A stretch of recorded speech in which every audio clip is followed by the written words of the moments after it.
Évangile de Jésus-Christ selon saint Matthieu. Quand Jésus apprit l'arrestation de Jean-Baptiste, il se retira en Galilée. Il quitta Nazareth et vint habiter à Capharnaüm, ville située au bord du lac, dans les territoires de Zabulon et de Nephtali. Ainsi s'accomplit ce que le Seigneur avait dit par le prophète Isaïe. Pays de Zabulon et pays de Nephtali, route de la mer et pays au-delà du Jourdain, Galilée, toi le carrefour des païens, le peuple qui habitait dans les ténèbres a vu paraître une grande lumière. Sur ceux qui habitaient dans le pays de l'ombre et de la mort, une lumière s'est levée.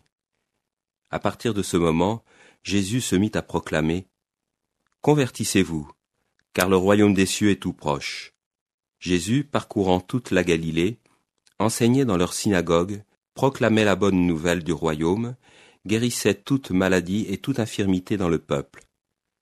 Sa renommée se répandit dans toute la Syrie, et on lui amena tous ceux qui souffraient, atteints de maladies et de tourments de toutes sortes, possédés, épileptiques, paralysés, et il les guérit.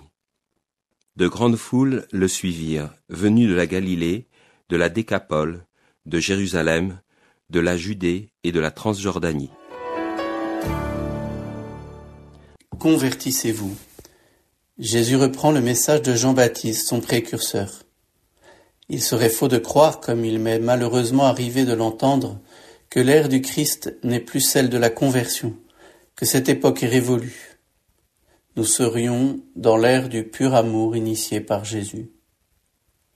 Oui, Jésus est bienvenu accomplir le projet de Dieu de s'unir à sa créature, elle qui est son image et sa ressemblance, mais qui tant de fois se laisse dérouter et égarer dans ses pensées, ses actes, et souvent pire encore, ses omissions.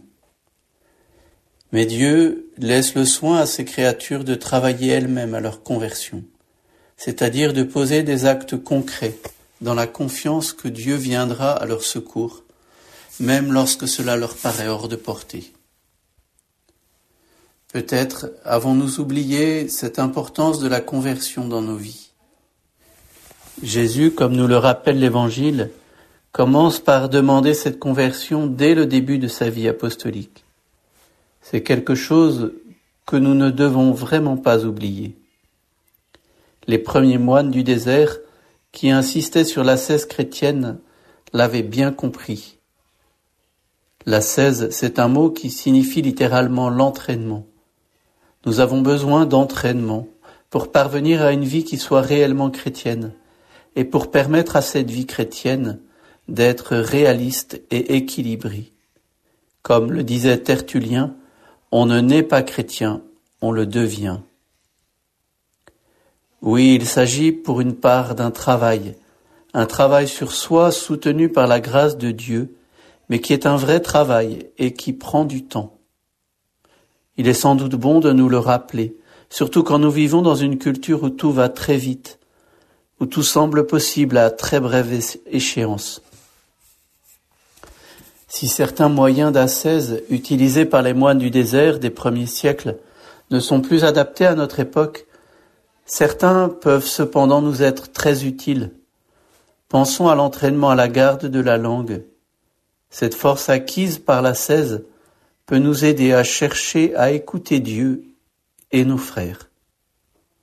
Chacun pourra découvrir comment il doit se convertir, quels sont ses besoins et de quels moyens il a besoin. Dieu lui-même nous aidera à les mettre en place et à en vivre. Il me plaît que Jésus me renvoie et nous renvoie à ce réalisme de la vie de chrétien. Convertis-toi et crois à l'Évangile.